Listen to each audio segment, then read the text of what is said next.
You know. Hey, what's going on? Welcome to the Deeper Dive presented by Yahoo Daily Fantasy Sports. Dave Lochran with me as always, the man, Adam Scher. 3 games today, man. We've had a lot of these short slaters on Tuesday, Thursdays. Hopefully it starts to balance itself out a bit. I'm not huge on these short slates. No, I mean, the worst part, in my opinion, is that I got killed last night, and then like I'm excited to play today, and I look and there's 3 games, and it's just it feels like I have to wait a whole other day uh to really like a slate. But hopefully tonight goes better. Yeah, that's right. And here we are. We're going to break it all down. Of course, we'll hit on everyone pretty extensively given the abbreviated schedule. And before we do, I'll let you know that Yahoo Daily Fantasy Sports is, of course, the sponsor of the Deeper Dive, where you can get up to $30 in Yahoo Sports rewards points. Get them YSRPs, the $30 when you sign up through us at awesemo.com. Very simple way to do so as well. Either we'll post a link right now to our NFL article in the YouTube chat, or you just go to the NFL tab, click on articles. And upon hitting that landing page, you will see the article for Showdown picks from yesterday. It's right at the top of the page. Click that. It's totally free. By the way, they're all free when it comes to those Showdown primetime articles. So make sure to check them out each day or 3 days a week. And click there. The link will be at the top. You'll see it, Yahoo Daily Fantasy Sports. Use the sign-up code AWESEMO, AWESEMO. When you do, through that link, get up to $30 in Yahoo Sports rewards points, home of the $250,000 NFL baller. And, of course, today the $25K baller, $5K to first for NBA, and some management-free contest if you get in early enough where everything put in by the player gets paid back out to the player. That's Yahoo Daily Fantasy Sports, sponsor of the Deeper Dive. Remember, use that sign-up code AWESEMO. Get your $30 in YSRPs. What's up, man? Here we go. Let's do it. I already asked you what's up, so I'm just going to rumble right through that. There we go. Miami and Atlanta, first game here on the docket. Atlanta playing their second of a back-to-back. And on the other side, Miami getting Jimmy Butler in the rotation, making his Miami Heat debut. 224 total here. It's the highest on the short slate, actually by 6 points. Miami with 116 total, 108 for Atlanta. Like I got to say, though, the Atlanta Hawks do not look that bad. I mean, Trae Young knocking down 50-footers doesn't hurt, but this team does not look terrible. I think defensively, their wings have gotten a bit better. Now, granted, yesterday the Sixers missed a lot of wide open threes. So I think when you look at scores, it can be very misleading. But yeah, Trae Young is definitely leading the way here. 60% of his field goal attempts, 68% of his field goal attempts, Adam, have come out of the pick and roll. Let's start with Atlanta and kind of analyze this backcourt, and then we'll move forward. Yeah, pretty appealing game overall. My stance on Trae Young has completely changed since this morning, at least with the way current ownership projections are. We have him on DraftKings at 32%, Luka's at 31%. This morning I said that I thought coming in underweight on Trae Young was a pretty good idea because he has been shooting much better than he's going to be able to sustain for an entire season.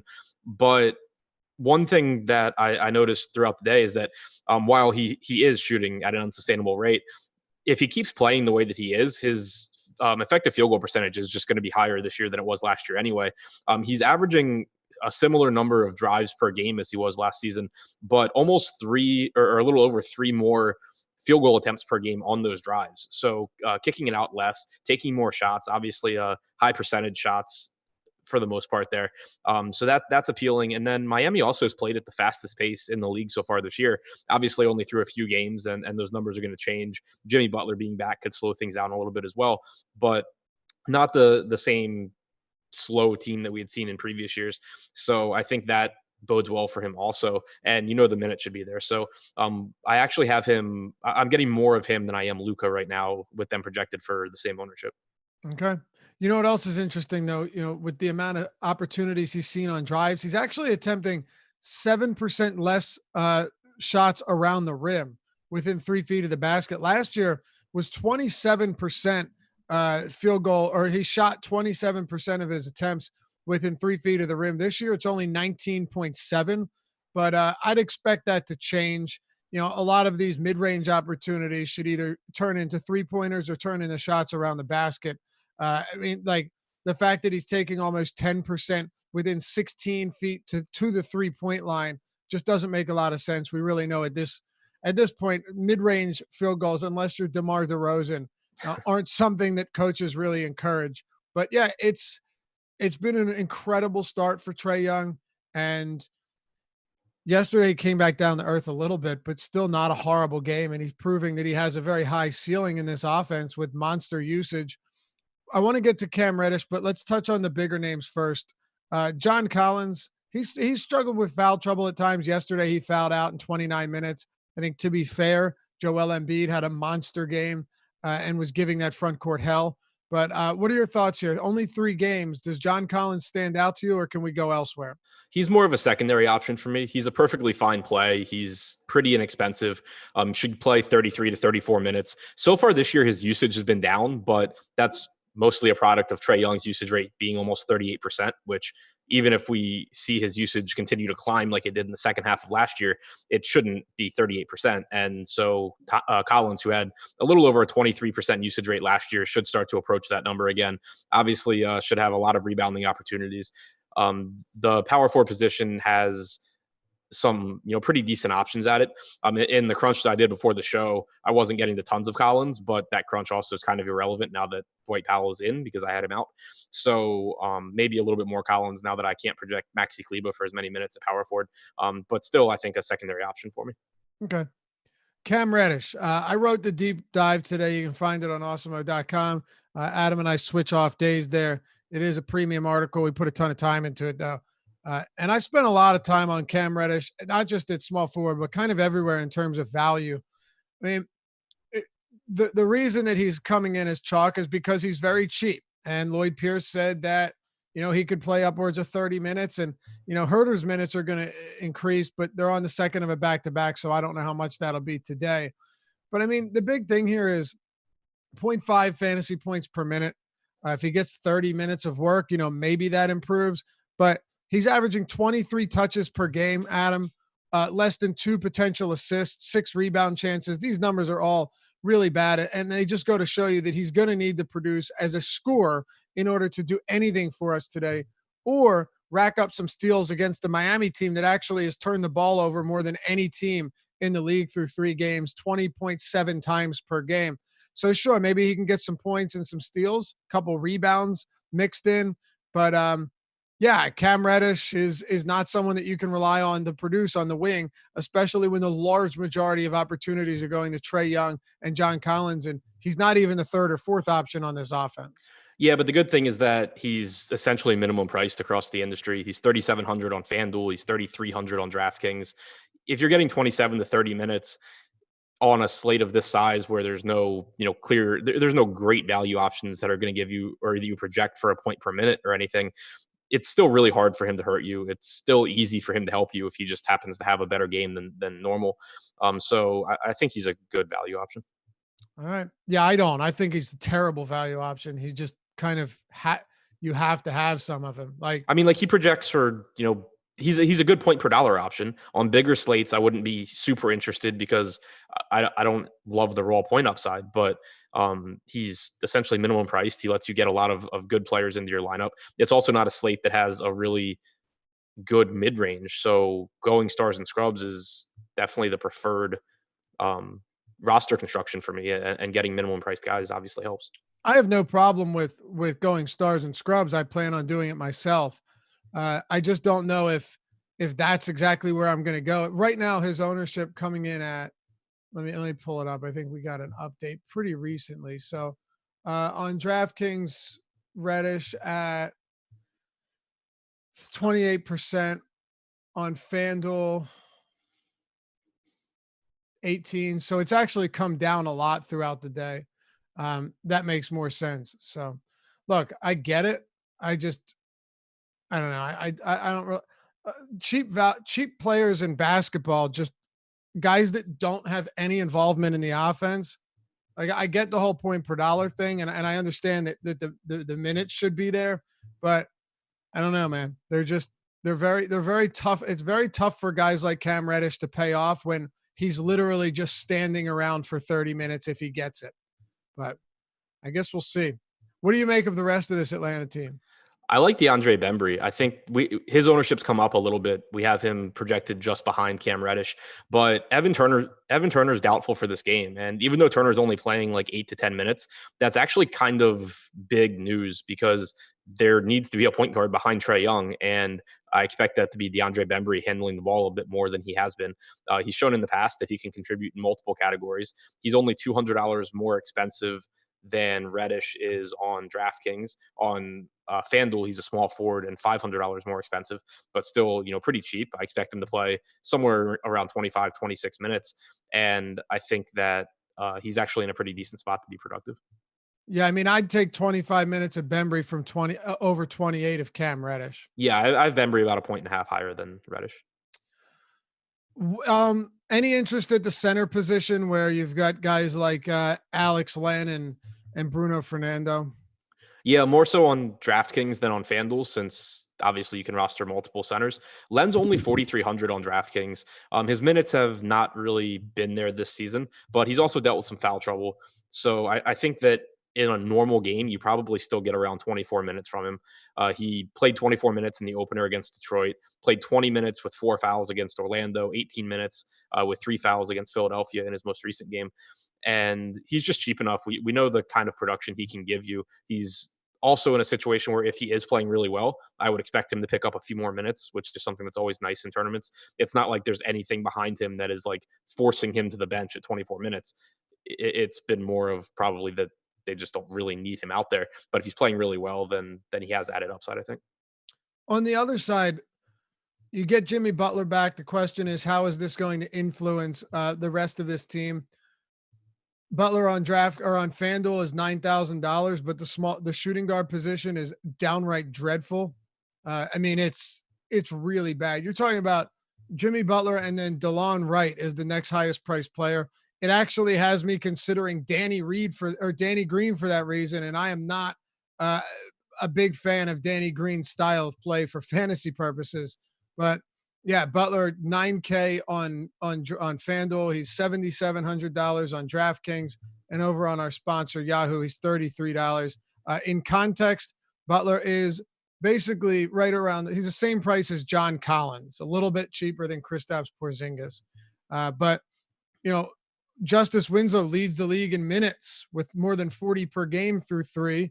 It's 3 games, of course, so it doesn't mean a ton, but just to give you an idea of what he's been doing, he career high marks right now, and assist rate, rebound rate, usage rate. That should take a hit with Butler back, but will he still get huge minutes? Probably.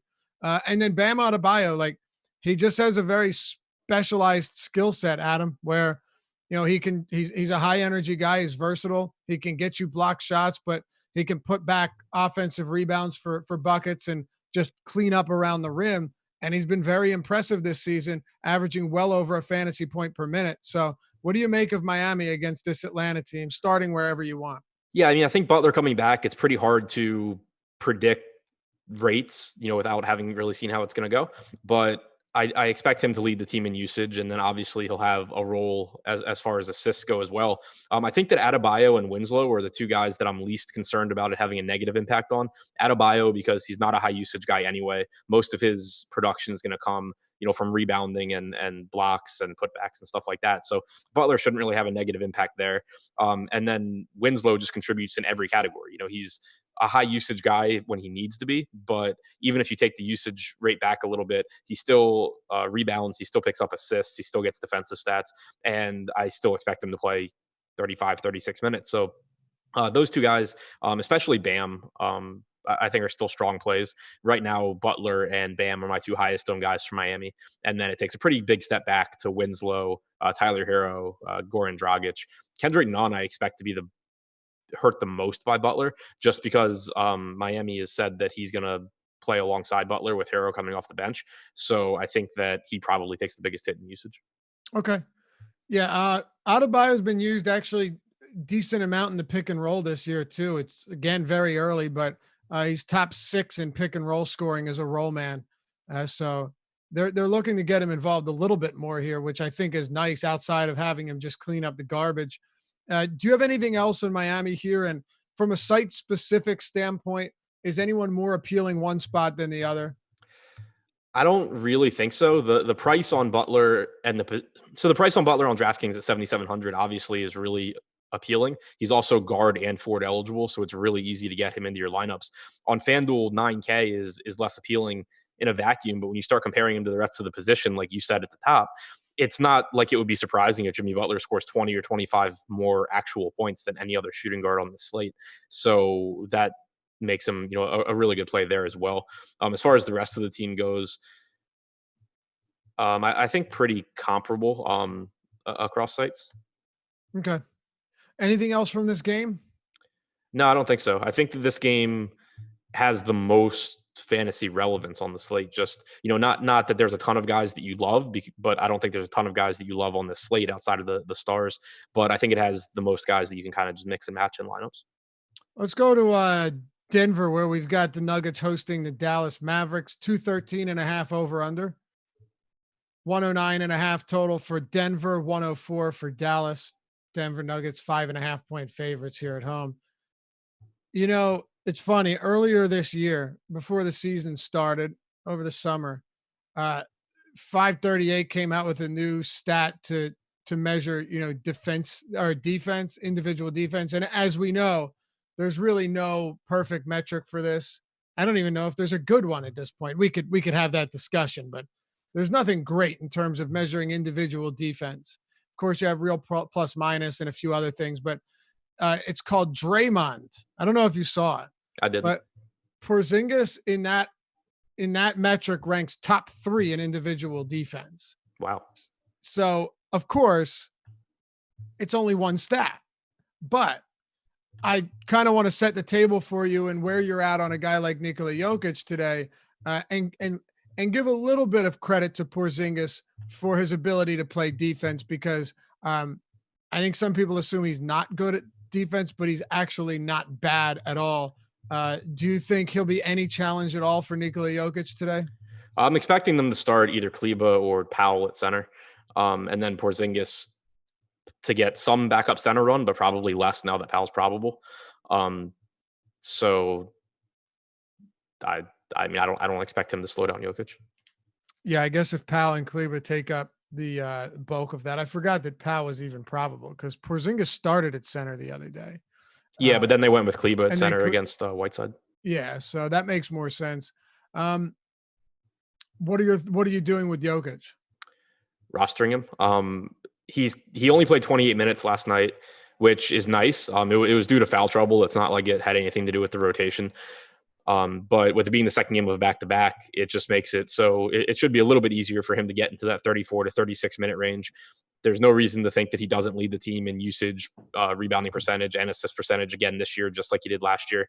And it's a decent matchup against the Dallas front court. One thing that I'll add is that while I do really like Jokic, with it being a 3-game slate, this is a spot where and really this applies to the entire Denver team because of how pretty much all of their starters have like a direct backup or someone that more often than not is their direct backup. I don't mind on slates like this projecting more than 240 minutes to this team and then just setting rules in Fantasy Cruncher to make sure that I don't have, Jokic with Plumlee or, Millsap with Grant or something like that. But with Jokic at 10K on DraftKings and with the center position not being great on FanDuel, he's obviously a really, really good play. But he also has a really productive backup that's cheap and especially appealing on DraftKings with power forward eligibility and a $3,400 Plumlee. So I think that in a lot of my non-Jokic lineups, I like the idea of having Mason Plumlee. Okay. Assuming, you look at Plumlee's minutes and it's pretty clear, not that you didn't know this already, but essentially if Jokic isn't in foul trouble or it's not a blowout, you're probably getting what? 14 12 minutes from Plumlee? Probably like 12. Yeah, he had 12 against Phoenix, but I'm projecting Jokic for 36 minutes. So whatever minutes Jokic doesn't play at center, Plumlee's playing. Okay, I have him at 35. So same thing. I get it though. On a 3-game slate, it makes sense. What about guys like Gary Harris? Dude's been really inefficient, 17% usage. He's another player who just relies solely on scoring. Of course, he's going to get big minutes in competitive games. He's going to play 34, 35 minutes per game. So there's that. And he's not expensive, $4,800 on DraftKings, 4,900 on FanDuel. But, he's also just been highly underwhelming. And a lot of that comes with the fact that he hasn't been able to knock down consistent shots. And when he does, the shot volume isn't there like last game. And when it is there, he really doesn't produce in any other categories. But on a 3-game slate, these are the type of guys that sometimes we need to give a second look to.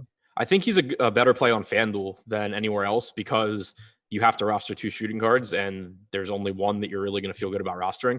So at only $4,900, assuming he's going to play somewhere around 30 minutes, he certainly gives you plenty of value there. On DraftKings, it's just so much easier to get to different players that are better, that I don't have as much interest there as I would on FanDuel. Okay. Thoughts on other players? Jamal Murray, Will Barton on FanDuel is also at there's 2 weak positions, shooting guard and small forward. Will Barton's 5K on FanDuel at small forward, and the minutes have kind of been all over the place, but he played 31 against Portland, 29 against Sacramento, only 21 against Phoenix. Is there any interest here in a guy like Barton who does at least have the upside to once in a while go off? Yeah, I mean, he's cheap enough that on a slate like this, you can definitely take a shot on him. The other thing you could do is especially on DraftKings where he's only 3K, is take a shot on Torrey Craig and hope that he gets in there to try and slow down Luka for defensive reasons. If you get 22 minutes from Torrey Craig, it's not like he's a great producer, but he should be low owned. He can give you 16, 18 points and open some stuff up. Barton obviously is the higher upside play, but he also is 50% more expensive. What else from Denver for you? A lot of just mixing and matching. Not because I have a lot of confidence in guys, but because there are enough cheap guys that you can at least see how they would have a path to bigger minutes. Malik Beasley probably plays about 18 minutes, but if he's out there playing well, he can close over Gary Harris. We saw him close and play 24 minutes against Phoenix. That's something that wouldn't be shocking if it happens. We know that Denver has a bunch of really good players on their bench that are capable of playing really well when they come in. Like, it wouldn't be surprising if you saw Jeremy Grant play really well and just close over Millsap, or the same with Beasley. The same with, Craig over Barton. So I think that this is the one team where I'm most interested in just kind of throwing darts at a lot of the guys across my lineups, because any of these guys coming off the bench with low, medium projections are going to be really low owned. But with it being a 3-game slate, not that much has to break right for them to be a guy that really helps you. The other side, you've got the Dallas Mavericks, Luka Doncic, off to a expectedly great start this season. The numbers are through the roof. 31% usage, or 31.5% usage, 38% assists, 14% rebounding. If you're wondering where that ranks compared to his team and his 1.53 fantasy points per minute, he's leading the team in field goal attempts per game with 20, potential assists with 18, and rebound chances with 15.7. Very seldom do you find players like that. Of course, OKC, Russell Westbrook for years there, but there aren't many players that lead their team in all 3 of the major categories, Adam. It's ridiculous. Yeah, exactly. He's obviously a really good play. The problem that I have here is that he's on DraftKings. He's just like in that same pricing group with Trae Young, with Jokic, with Davis, with LeBron.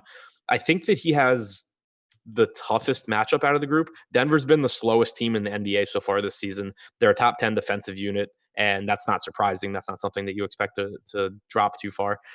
So that, combined with the fact that he's getting, basically the same ownership as Trae Young, he's getting more ownership than Nikola Jokic.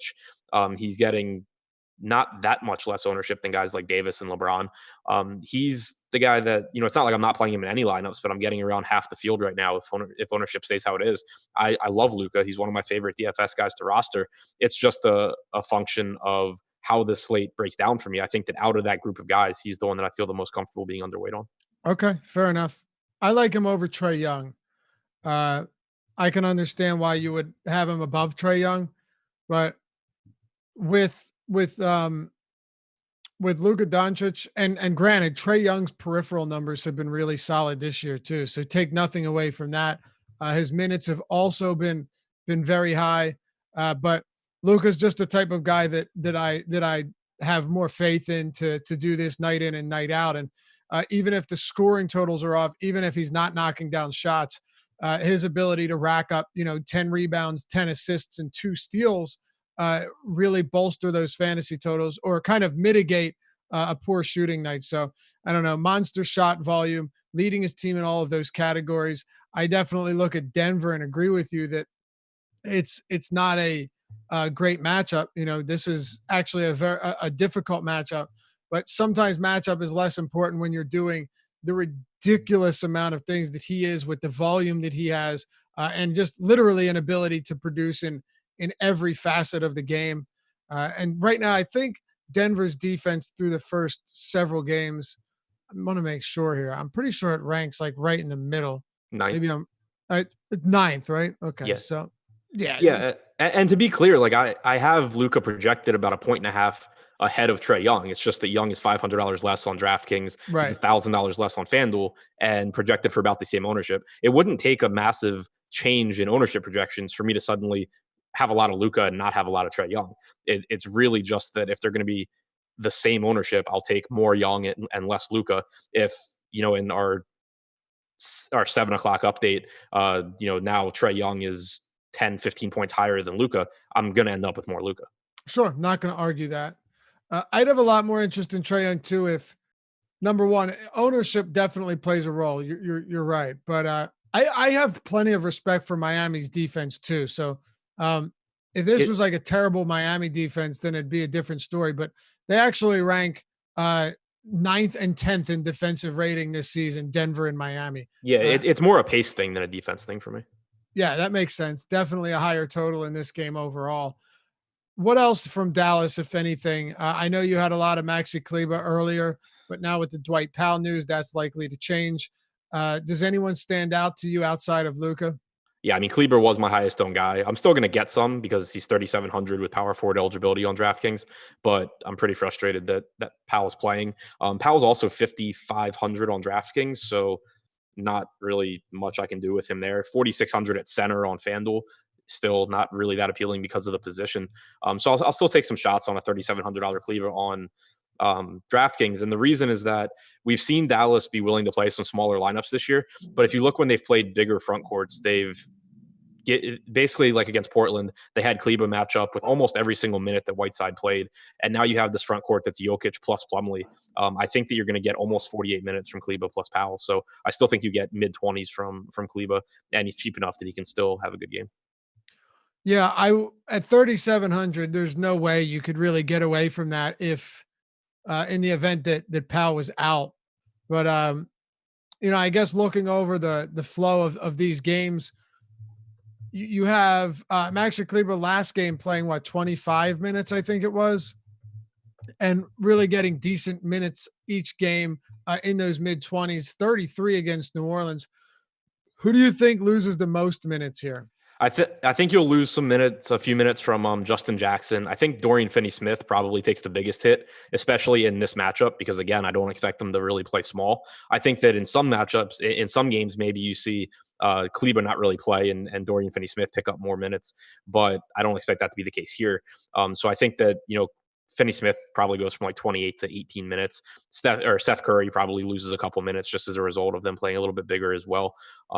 And then, obviously Maxi I had projected for 32 minutes without Powell. Now I have him at 24. Thoughts on Porzingis? Really tough to get to him, especially with his ownership where it's at right now. Not that he's super high owned, but he's 14% on DraftKings at 8,200. And the reason I think it's difficult to get there, obviously he has a really high ceiling. He actually has a 31.8% usage percentage, which is the highest on the team so far this year. He played 34 minutes in their last game, which was really good to see. But when you look at the position, he's $900 more expensive than John Collins is. On FanDuel, he's $1,000 more expensive. He's a lot more expensive than Adebayo. You have a high ceiling, high risk guy in Jaren Jackson who probably will fail, but certainly gives you plenty of upside. And then at the top of the position, you have Anthony Davis and, depending on your site, LeBron James. So it's just like a stacked position where Porzingis isn't at a particularly appealing price tag. If he were, just going like completely unowned, like 5% or something, then, give me Porzingis. But where Right now we have him at 14%. We have other guys, that are similarly owned that I think are better values. I'd rather just go to those guys. All right. Let's get to the last one here. LA and Memphis Grizzlies. The 218 total here is right in the middle of that Hawks, Miami, and Dallas, Denver game. Lakers 115 total, 103 for the Grizz. They're 12-point dogs on the road. Let's actually start with Memphis here. And I want to ask you, because I asked you earlier today, how many minutes until Jaren Jackson fouls out of this game? Just not a very lovely spot. But I want to actually start with a lesser talked about player. And I want to talk a little bit, excuse me, I want to talk a little bit about Tyus Jones. So ownership right now, very low on him. And I get it. But at the same time, if you're looking for someone that could give you a decent game, could also see more minutes in the event that the rookie point guard struggled, because we've seen a little bit of jockeying there at the position to start the year. Jones has a 23% usage rate this season, 32% assist rate, second on the Grizzlies in drives, touches, and potential assists. The numbers are all there as their backup point guard. Now, this isn't to say he's very good, but it does mean that if you're looking for players that aren't going to get a ton of minutes but actually have opportunity, Tyus Jones is going to run this offense with the second unit. And we've seen him get 24 minutes, 20, 21. It's obviously very risky, but I just don't think somebody like him is that much riskier than a DeAndre Bembry or Cam Reddish. What are your thoughts on a Tyus Jones here? I agree with you. I like him in tournaments. He's always been by the way, I'm sorry, tournaments only. I'm not talking about cash here. He's always been a good player when he gets the chance. And we've seen Memphis not giving John Morant tons of minutes. Obviously, he could play poorly. He could get in foul trouble. He could aggravate his knee or whatever it is that has him probable. There's so many ways where, one player can just play less minutes than we expect. It's the exact same thing that I was talking about with the Denver side. You have that opportunity here with Tyus Jones at a price tag that will be pretty easy for him to pay off if only, small things break in his way. It's not someone that I, want to have like a huge part of my night depend on, but he's certainly the type of guy where I like rotating him into some tournament lineups because, obviously you don't want to play him with Morant, but there's a lot of ways this game can go where you get a couple extra minutes for Tyus Jones and you get, 25, 30 fantasy points. Sure. Right now we're projecting him under 2% ownership on DraftKings. So yeah, I'll have more than that. Right. You don't need that much. Like you said, right. You don't need to go super overweight. And when you've got a rookie point guard in here dealing with a tweaked ankle, it only makes more sense especially if his ownership stays this low. What were you going to say? Yeah, one of my early crunches, I had like 40% Tyus on DraftKings. That was a bit more than I felt was necessary. But I will be over 2%. Okay. Anything else from the rest of this backcourt? Even if not, I guess we could talk about it a little bit. Dillon Brooks, Ja Morant. Yeah, I think Dillon Brooks will be one of my highest owned value plays, especially on DraftKings where he's 4,100 with guard forward eligibility. He only played 18 minutes in their first game, but then he played 30 minutes in the second game, played 32 in regulation, 30 or 33 in regulation, 38, including overtime against Brooklyn. He's not afraid to shoot, not a super high usage rate, but 15 field goal attempts against Brooklyn, 12 against Chicago. Doesn't contribute a ton in the way of peripherals, but just being on the floor gives him a chance to pick up other stats. He's inexpensive. He's not getting a ton of ownership, so I like him as a value. And then you should get minutes from, Jay Crowder should play 33, 34 minutes. Brandon Clark should play somewhere in the 25, 26 minute range. We have Crowder projected to be about 15% owned. We have Brandon Clark. This is on DraftKings, projected to be about 5% owned. In my crunch before the show, I was basically getting around 20% combined ownership, but just kind of flip-flopping Clark and Crowder because I have them projected very similarly. All right. Here's the fun part. Well, actually, you know what? Let me get through these positions first, and then we'll get there because I think we can spend some time on it for sure. Hang on, are you playing Jaren Jackson? No, I don't think so. But that's not who we're going to get to. Yeah, no, I just wanted to know. Yeah, I don't imagine I'll have that much. If anything, it would be 6,400 on DraftKings. But yeah, dude, I averaged 5.3 fouls for 36. Like, I know you and I talk about this all the time. Projecting blowouts and projecting foul trouble generally backfires, right? Like usually that gets you into trouble. You can already see it this season. If you would have projected blowouts in all these games that had big spreads, it would have backfired on you. You know, maybe they didn't have huge games, the guys, but the game stayed close. I mean, hell, Phoenix already beat the Clippers. But with Jaren Jackson, I'm a big fan of his. I think he's going to be a really solid player and a solid fantasy contributor, but I just don't see myself getting there today. If he was cheaper, it would make a lot more sense to me. But I mean, he's even $28 on Yahoo, Adam. To put that in context for you, like Justice Winslow's $5 cheaper. That's crazy. Yeah. And Bam is 7 less. Crazy. Yeah, and that's where I'm at too. Like I'm coming in right around the field on DraftKings on Jackson. He obviously has the potential here, but the thing that is kind of scaring me off, even aside from the fact that my answer to your question and how long until he fouls out was 4 minutes. Even like we haven't seen the new Memphis coach really look to run anyone into the ground. Even against Brooklyn, Jaren Jackson managed to play the first half without getting in foul trouble and still played like 14 and a half minutes. So it's tough to project him for more than 30, maybe 32 minutes, even if he's not in foul trouble against a Lakers team that's playing incredibly slow this season and at a price point where it's not the best price point. So even though he is a guy that normally I'm overweight on in tournaments, I don't think that'll end up being the case for me today. I expect to be kind of right around the field. Okay. Oh, what about my man, Jonas Valanciunas?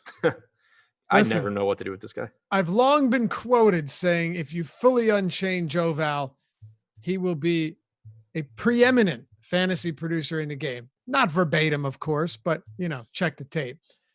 First of all, can he get 25 minutes today? Like, he's coming back from an injury. So this isn't a, hey, we don't like this guy. His minutes are never going to be there. Deal with it. This is a scenario where he has been limited coming back from injury. But I have no idea. What I do know is that on somewhere like FanDuel, where outside of Jokic, the position is a barren wasteland, Joe Val, if he got, and like I'm saying, just pay attention. Maybe we do get some word on this.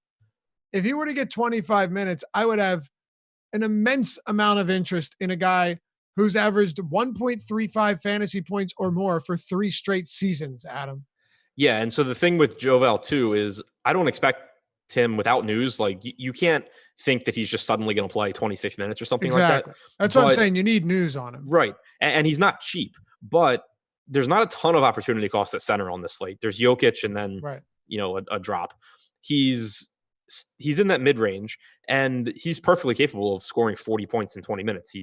I think did it in the last game. He just did it. Yeah, he just did it. He does it pretty regularly. So 45 to be exact. Yeah. And on top of that, it's not like people are going to really be chasing those points. Like he was 1% owned on that slate. We have him at 5% right now. I think that makes sense. Like people will be aware that he's alive this time, but it's not like you're just going to get like 20% ownership on a $6,500 Joval when every site is projecting him for 20 minutes.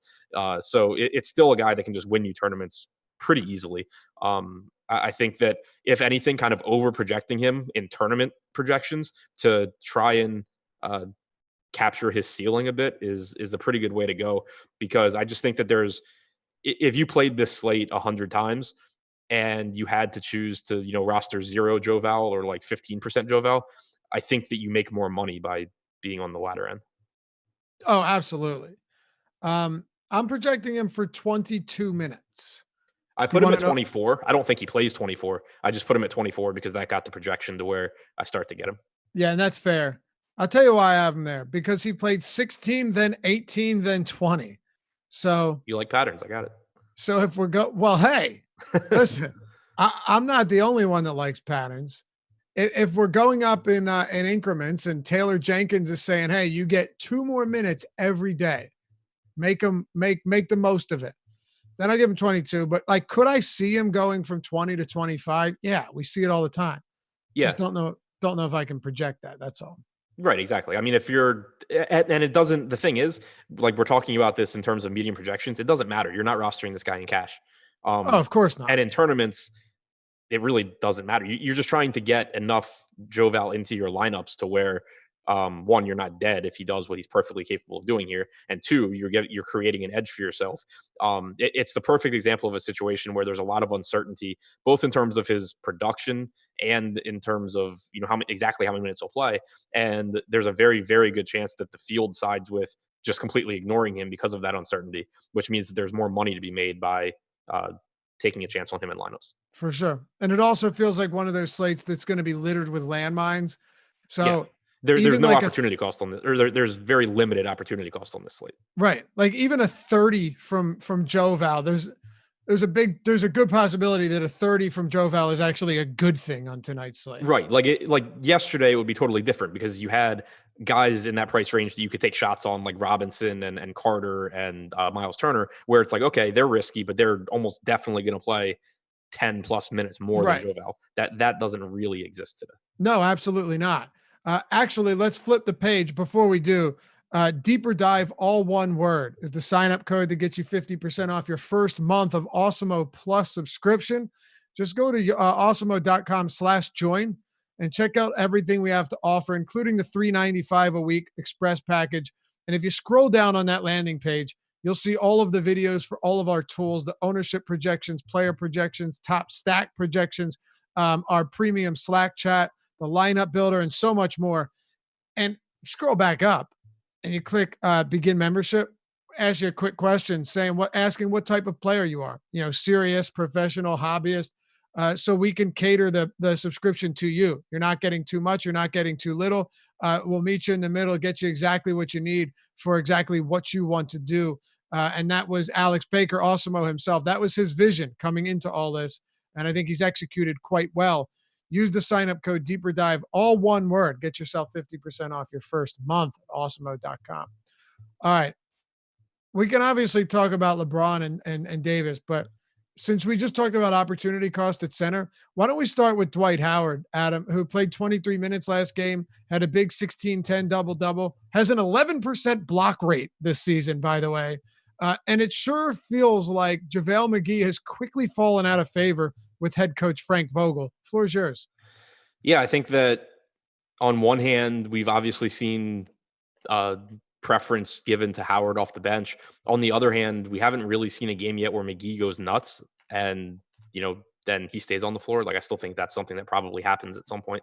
I don't really have much interest in either guy since Howard probably does play more minutes and he's actually pretty expensive relative to the minutes I think he plays. McGee, I think at 3,800 on DraftKings where you can roster multiple centers. It's still not someone I'm getting a lot of, but I think that I would rather take a shot on him at that salary. I don't actually have an issue with either of these guys. I think ownership's going to play a role. If there's complete disinterest in both of these spots, I think I'll have more interest in both. I have no interest in playing them in the same lineup because my hope would be that one of them ends up getting a good amount of minutes because they're playing well. I'm not really trying to bank on an 18 and a 23-minute performance from both. But yeah, I mean, Dwight Howard right now, ownership is 11% you're looking at. McGee's probably lower than that. I don't know, both around 11%. Here's the thing though. This will change quite a bit once we get a little bit more of the season under our belts, but Memphis is playing at the second fastest pace this year. Their defensive rating is towards the bottom of the league. It's easy for us to remember teams as what they were for so long, especially a team like Memphis that has played that, stick your opponent's feet in the mud and beat them on defense for a decade now, right? Or at least like 8 years. That's going to change. So I think it's important that we start to look at this Memphis team as actually probably going to be a pretty good matchup for fantasy purposes for opposing teams in the near future. Yeah, I mean, I think that having Job makes it make a ton of sense that they're playing faster. You don't have Conley out there. You don't have Gasol either. As far as defense goes, that's huge. Yeah, they're a totally different team now. And it's really weird to think that it's a really big pace up spot for the Lakers playing against Memphis. Well, the Lakers are playing at like the slowest pace to start the year. It's wild. Right. And you had made a point. You're like, yeah, it's all those Anthony Davis post ups. And you might look, he's tied with Joel Embiid for the league lead in post up points this year. So it might have something to do with it. Right. And, at least until they kind of figure out how they're playing together, I don't think that'll really change. So Yeah. I do think it's a really favorable spot for the Lakers. Of course, it's really favorable pricing with a $9,700 LeBron, $10,300 Davis on DraftKings. They're more appropriately priced on FanDuel at 11.3 for LeBron and 12.3 for Davis. But again, small forward, kind of like shooting guard. There's some okay point per dollar options, but there's not a lot of raw points available there, which makes LeBron really, really appealing. Whereas I love him Davis, tonight. yeah, whereas Davis on FanDuel, rostering him is fine, but you can also roster Porzingis, Collins, Adebayo, Jackson, Brandon Clark. Like there's points available at power forward. So between the two, I would give the edge to LeBron because of the position. And that actually applies to DraftKings too, because on DraftKings, you can roster LeBron at guard and forward, whereas Davis is forward center.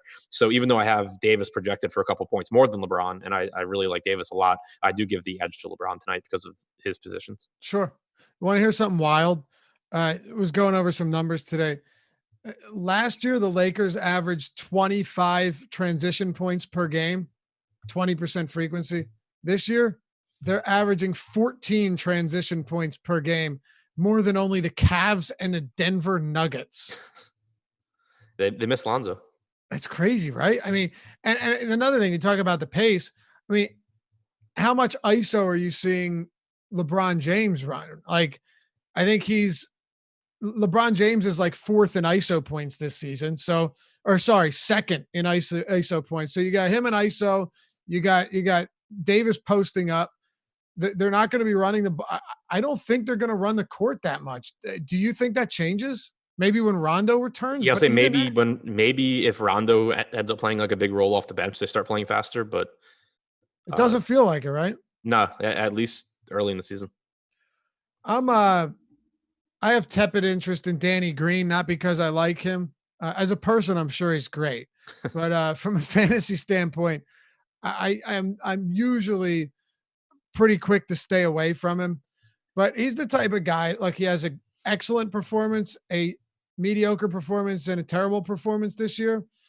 I think he plays around 30 minutes today. It is a pace up spot. And because of who's on the court around him, he is going to get a lot of open looks. It just comes down to whether or not he can hit him, because he's going to produce a bunch of empty stat lines. But I think 4,400 on DraftKings is not outrageous. To me, you could do worse. And, if Cam Reddish and all of these other value guys completely bust, then Danny Green might have some value here. But I'd love to hear where you're at on guys like him and, Avery Bradley, who hasn't been good, but is basically the same price as Cam Reddish and all of the non-front court members for the LA Lakers. Yeah, so I mean, I like Green, especially, actually on all sites. His price tag plummeted on DraftKings down to 4,400. He was 5,200 the other day. And then on FanDuel, he's not as appealingly priced, but I don't know if that's a word. But position's terrible. Yeah, but the position's terrible. So he's my favorite Laker play other than LeBron and Davis. But Avery Bradley, you mentioned him being at the same price point as the Hawks value. And I think that's interesting because I don't project him for a good game, but I do have him around 30 minutes. And that's basically the same exact argument that we were making, or I was making, for Cam Reddish. Right. But right now we have Reddish and Bembry, at 28 and 25% ownership on DraftKings. We have Avery Bradley at 8%. I don't think Bradley has a great game all that often, but I also don't think Reddish or Bembry have a great game all that often. So certainly an interesting tournament pivot. Right. And by the way, I wasn't even disagreeing with you like on the Reddish play, but not on principle, meaning like with Bradley, if he's going to come in virtually unowned, given the context of the slate with only 3 games, I don't see like Avery Bradley being a worse play than Cam Reddish. And that's all I was getting at here, that there are other value guys that you could make the exact same argument for that no one else is making it for them. Right. So yeah, Bradley's not very good, but neither are except for when Memphis lets him run pick and roll the entire game. That was actually kind of fun. What did we have? Fun. Like 3 weeks of that? Yeah. And it took 2 weeks for people to realize what was going on. I know. Yeah, that was something else, man. Like he actually was valuable. Yeah. Yeah, I was actually Never, kind of when Rondo was out to start this season, I was kind of excited that maybe we would get some, Bradley running point, Bradley running pick and roll again, but so far that hasn't been the case. yeah, I can tell you why too. You'll appreciate this. Um, LeBron James leads the team in touches with 96 per game. I mean, it's just ridiculous. Davis is second with 70. Points per possession, 8.2. Or I'm sorry, time of possession. Only Trae Young and Luka Doncic have a higher time of possession than James this season. Like it's crazy when you look at the amount of opportunities. When you talk about someone just completely dominating the offense, he is running the offense in every single way. So you're going to see some really good games from Davis, and we can spend a second on this. But when you actually look at LeBron here, his usage, he picked up where he left off last year. Usage is the same. His assist rate's at what, like 51%? I think it probably settles down into that 45% range, but his potential assists are 20. Only Malcolm Brogdon and Westbrook have more than him. Sorry, 19. Those guys have 20. Anthony Davis has the second most potential assist with 5. So like, there's nothing on this team that LeBron isn't involved in. Yeah, I was thinking like maybe when LeBron wasn't on the floor, you would get Bradley handling the ball a little bit. But no, I hear you, but yeah. I'm saying we're 3. I didn't expect it to be this intense. Oh I'm yeah. saying it is. So, yeah, I mean, I don't know. You said you like LeBron over Davis anyway, right? Especially on FanDuel. What about DraftKings again? Yeah, DraftKings too, just because you have guard and forward eligibility. I have Davis projected better, even in terms of salary by a little bit, but they're close enough, and the positions just are easier for LeBron. So if you were to rank Davis, Jokic, James, Doncic, Young, right? Like you're going stars and scrubs, you're going to try and fit 3 of them in. We'll use DraftKings. Davis, Jokic, James, Doncic, Trae Young, all of them above 9K. Who are you going to try and jam into these star and scrubs lineups? I know you're making a lot, but if you had one of them. Yeah. So again, really, really ownership dependent on the Doncic, Jokic, Young part, because I have Jokic projected ahead of Doncic and Young, but he's also the most expensive and not really that flexible because of his position. LeBron, because of his position and projection, is my highest, then Davis, then Jokic, then whichever of Luka or Young is lower owned. All right. And who would you say your favorite value is today? It was Maxey. Now nobody. That's why I'm looking at guys like Tyus Jones, man. Right. Yeah. No, I mean, really, I was just thinking. But nobody that you love here. The right, guys exactly. That you're just going to rotate. Yeah. Right. Like Maxey at 11% ownership, and where I had way too easy. Yeah. I loved it. Now it's like, and I had like almost 100% Maxey. Now I'm not going to have 100% of any of these guys, and I don't think that people might want like a 1v1 answer, but I don't really think there is one that that you can really say with confidence. They all project very, very similarly. So I'm going to give preference to the lower owned guys, and hope for the best, because I don't think that pretty much all the cheap value I have projected for somewhere between 17 and like 21 points. Right. No, I'm with you there. But I would also say, and we've already talked about it a couple of times, but if there are guys that are similarly priced in basically the exact same role in their respective offense, and one of them's way more popular than the other, that's a perfect spot to get a little bit different. Yep. And that's kind of the point we've been making throughout the show. The two easiest spots to make ownership pivots are on studs, because they both have really, really high ceilings, and on terrible value, because they're probably not going to do well. Well, and the thing is, the range of outcomes is so insane that one of those studs could have his typical game with 8 fantasy points, or it's not studs, one of the value guys, and then the other one ends up having like 35, and it completely changes your night. Right. And you also can keep the same roster construction. Like the hardest part is, people will be like, oh, this $7,000 point guard that's $2,000 too cheap is too popular for me to play. But there's like no guys around him that are even remotely the same play. Whereas, when you have 2 studs, or you have 2, not very good or very good value options, it's the same play. You can just play the lower owned guy. I can't tell you how many times in like a 3-max, I'll have a lineup, and then the second one I throw in there will just be like swapping out one top tier player and one value player and having the same lineup around them. Yep. All right. Anything else before we head out, man? I don't think so. Definitely in ownership. Again, just to like reiterate it, a lot of, especially with NBA, there's a lot of slates that I don't really think are like ownership slates. Obviously ownership factors in for me, but NBA less than other sports because it's more predictable. And generally you don't really have to get that different. But on this slate where I think there's just comparable plays all across the board, and not a ton of stuff to love outside of the really obvious, it's really going to come down to ownership for me. All right. Our boy Josh Engelman joined by Chris Randone coming up. It's live before lock, bringing you up till 7:30 p.m. Eastern time. Hey man, 3 games, an hour. We've done this before. Someone asked us to touch on Quinn Cook. He's probably gonna play. Killing me. I mean, I have him at like 22 minutes. He's 3,200. I think I have like 1%. Yeah, I mean he's fine, but yeah. I would rather. Yeah, I mean that it's what it is. He's probably gonna play like 22 minutes. Who else? Or less. Who else can pull an hour out with 3 games? Yeah. I'll tell you who. Josh Engelman and Josh Randone, or Chris Randone. They're going to do it right after us. Thanks as always for tuning in. If you enjoy the show, hit that thumbs up button. It helps us out a lot. You help support us so we can keep doing free content here on YouTube, and we appreciate you for it. It'll bring you good luck as well. Subscribe, hit the notification bell. Wish you guys all the best of luck tonight. We'll catch you back here tomorrow on the Deeper Dive presented by Yahoo Daily Fantasy Sports.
Bang.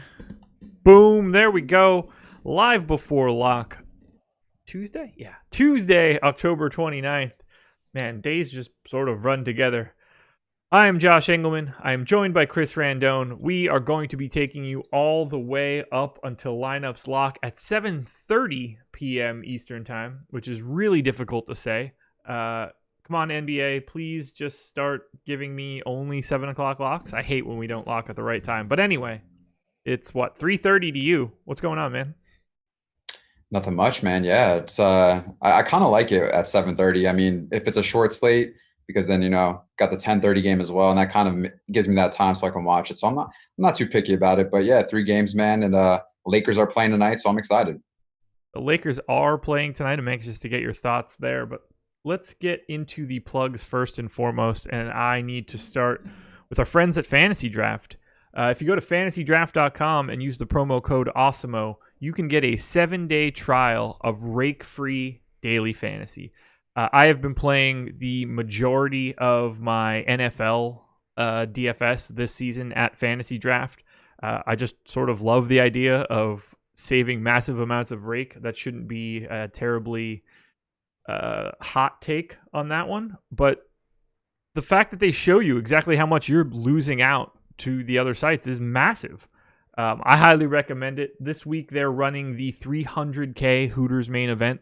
It's basically the only contest I've been getting into for the past 8 weeks. I am dangerously close to debuting for the NBA. I almost have my spreadsheet ready to go there. I haven't played Fantasy Draft NBA at all, but that is on the docket. I highly recommend you guys go check it out. Rake Free is going to make things a lot better for you. Use the intro package for 7 days of a free trial. Get in at their lowest rates and check it out. Very similar structure to DraftKings in terms of positionality. Salaries are comparable, just basically double. So if you're a DraftKings guy, I highly recommend you check it out. Go to fantasydraft.com, use the promo code AWESEMO, and get a 7-day free trial of completely rake-free daily fantasy. And this is the perfect time for everybody to please hit the like button, subscribe to the channel, hit the notification bell so you know when we go live. We're not the last show today. We have the PGA Live Before Lock show coming up later tonight, 8 p.m. Eastern Time. Ben Rasa, Jason Roslin talking about the WGC HSBC champions. I don't know how I remember these golf events every week when I'm not playing in them, but I deserve some sort of medal for it. But check out that show. Fantastic. These guys do a fantastic job of breaking down the golf slate prior to tomorrow's lock. I honestly don't even know where they're playing. Somewhere in Asia, I believe.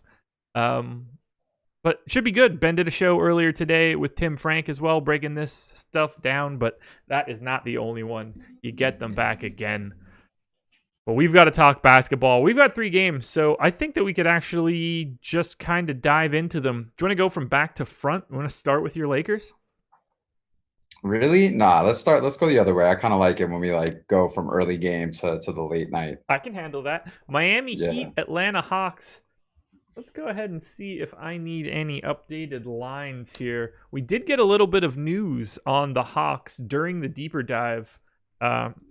Not entirely sure it matters all that much outside of maybe DeAndre Bembry, but Evan Turner not going to be playing in this one. He is already out. 223 total here. 5.5 and 213. So that one went down 218. So let's start on the Heat side. How do you feel about Jimmy Butler making his debut for the Miami Heat tonight? I mean, I like it for fantasy purposes. I'm just trying to figure out who gets really affected by it. The thing is, I'm wondering about Winslow because he's played so many minutes, and I mean, with that came a lot of production. Yeah. And so I'm also curious though about Kendrick Nunn, and how I think the biggest thing is how will they all play together, and really kind of see that chemistry. But as far as Jimmy Butler and himself, I mean, he's an all-star, right? He's going to get his points. I'm sure he'll see the amount of time on the floor. Eric Spoelstra, I think it was the other day where he was like, we don't do load management here in Miami, so I'm not really concerned about his minutes whatsoever. I really like him on FanDuel a lot just because he's so superior to anyone else at that position. Yeah. It's kind of hard to say no to Jimmy Butler on FanDuel because there's just no one else with any type of projection nor ceiling in comparison to him. Yeah, I right now I'm relatively neutral to the field on him on FanDuel. FanDuel, again, the only place that I'm playing. I have a little bit more of some of the cheaper shooting guards, but I am right there. I'm with you though. I mean, it's 9K Jimmy Butler, and then it falls off of a cliff. It's a really tricky spot. I think it affects the entire team. I'll tell you what, it certainly affected Karl Anthony Towns last season. I'm going to go out on a limb and say that old cat, not the biggest Jimmy Butler fan in the world. And I understand why they're saying, there's no load management in Miami. They've got a pretty rigorous standard for just being able to be on the court. So I think that's enough for them. We know that James Johnson wasn't able to meet that standard for the start of the day.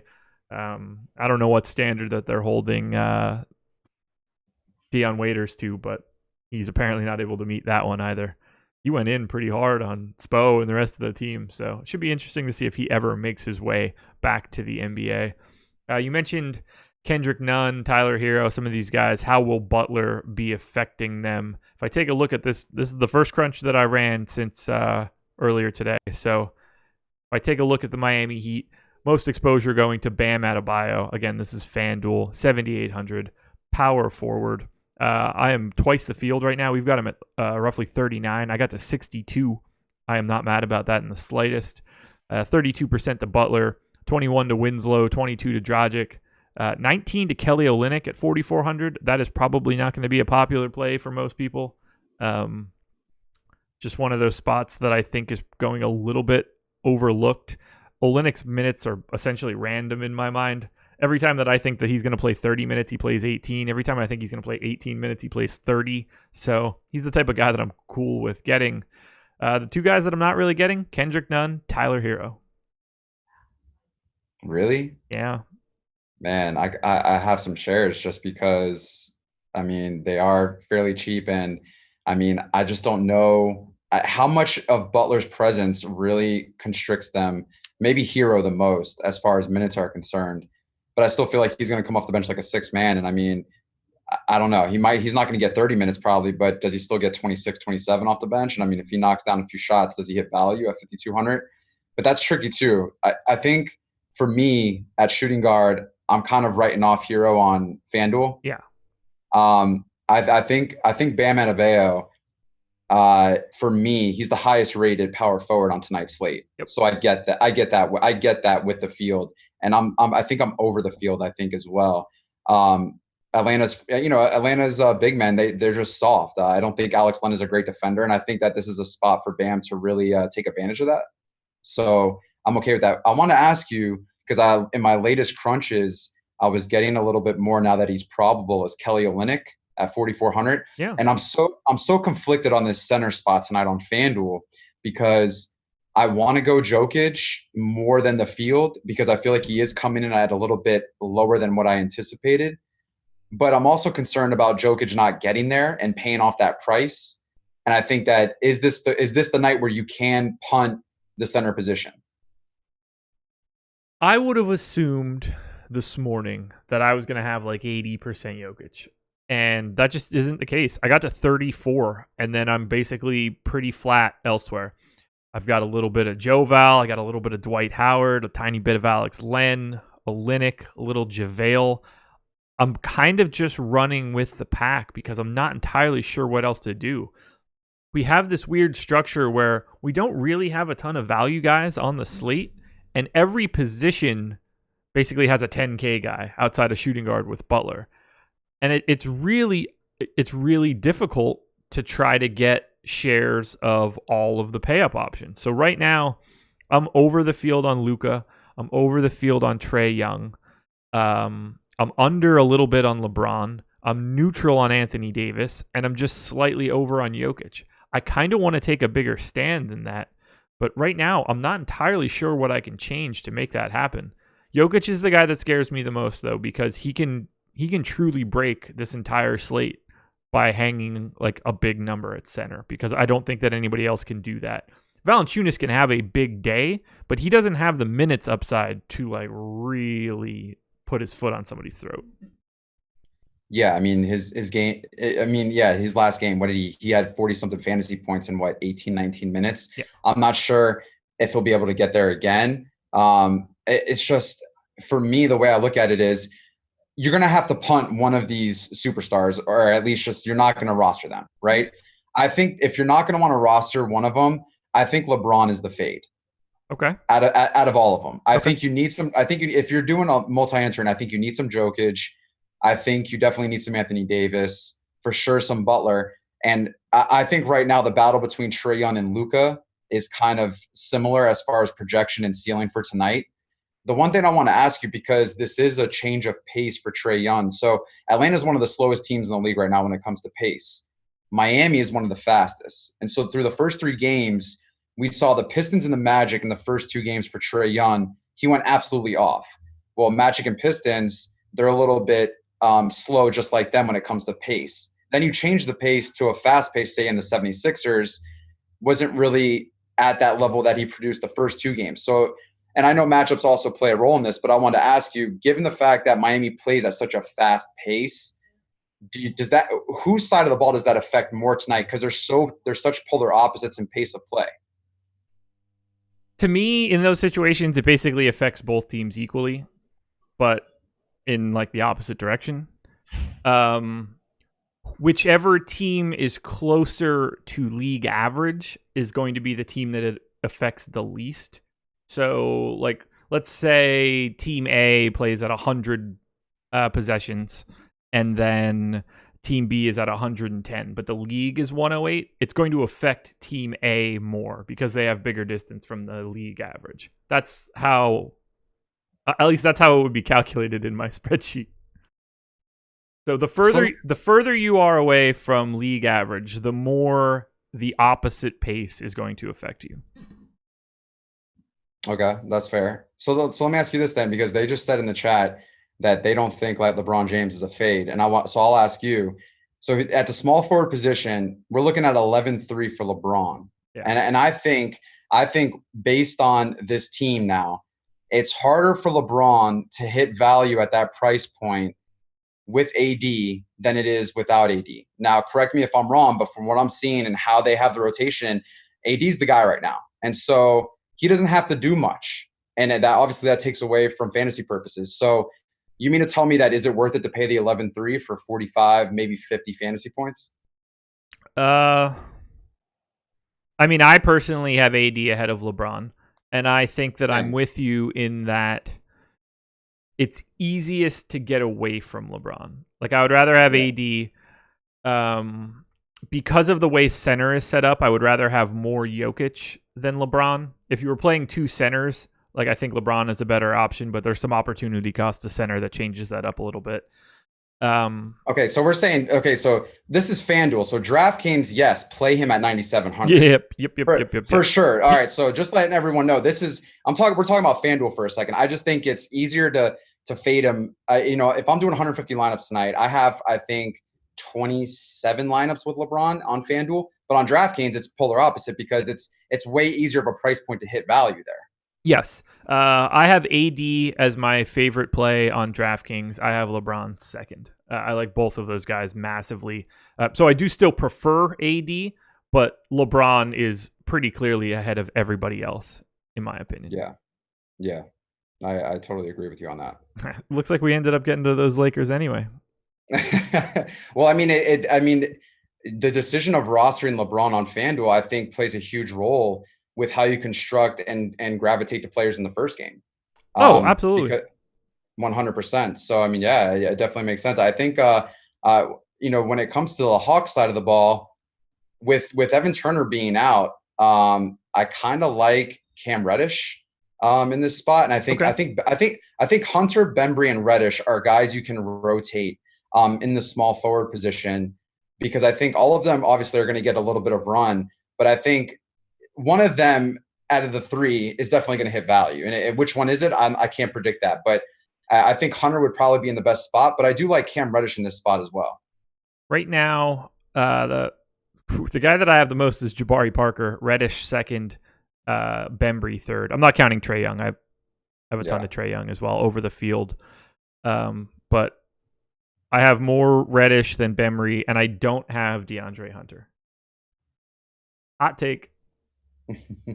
Yeah, no, small amount of Alex Len, neutral on John Collins. What do you think of Jabari Parker today? I don't know why I'm getting so much of him, and I hate it. But I have a lot of him too. I mean, he's just the way that I'm going with power forward is one nice priced guy and then one small guy. Yeah. So, and I mean, Jabari is one of those guys where, if he can get us 22, 23 points, we'll be happy, right? I think the only thing is he only gets about an average of 19, 20 minutes. And so can he produce that amount in that short period of time? I mean, I'm not sure. The Miami with their front court, I mean, they're okay defensively, I would say. I think Bam's a good rim protector. Kelly Olynyk, I mean, not so much, but Kelly Olynyk also spreads the floor too because he likes to be outside to shoot. And I mean, depending upon who's guarding who, that could take him away from rebounds as well. We did just get a little bit of news. Myers Leonard starting at the 4 tonight for the Heat. Oh, who's starting at the 5? Bam. Yes. Okay. I mean, I'll take that. Myers Leonard and Bam Adebayo are starting. Yeah. One of those is a 4 on offense and a 5 on defense, and you can flip flop those Yeah. dudes. But Yeah. does that have you interested at all in Myers Leonard? I mean, how much can we get out of him? That's the thing. How much upside is really there? That's a fantastic question. Myers Leonard has played 14, 23 and a half, and 18 and change in the 3 games so far. Now, starting alongside Bam. Oh, man. I have a hard time seeing him start and not play 20 minutes, but especially with Derek Jones Jr. out, I'm anxious to see where Alex ends up on Myers Leonard's minutes projection. I assume that he's going to have to update that a little bit. Actually, he had him in at 18, so he might not be going anywhere. The boss man might have been way ahead of the curve. I just don't have him in my player pool. I just don't think I could even go back and change anything, to be honest with you. I have a little bit of a Olynyk, and then I got JaVale McGee and Dwight Howard kind of, half and half with them split between the two as far as how many shares.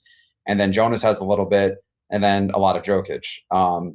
So I gotta calm chat down. Everybody in chat is freaking out. Yes, I understand that Myers Leonard has been starting previously. It's a different team with Jimmy Butler there. It's a different lineup construction with Jimmy Butler there. And now with Derek Jones Jr. officially out. I understand that he's been starting before. I did not necessarily expect him to be starting in this spot now that Jimmy Butler is here. Can move people around and bump people up a spot or down a spot. I think it's interesting that he's still starting with Jimmy Butler back.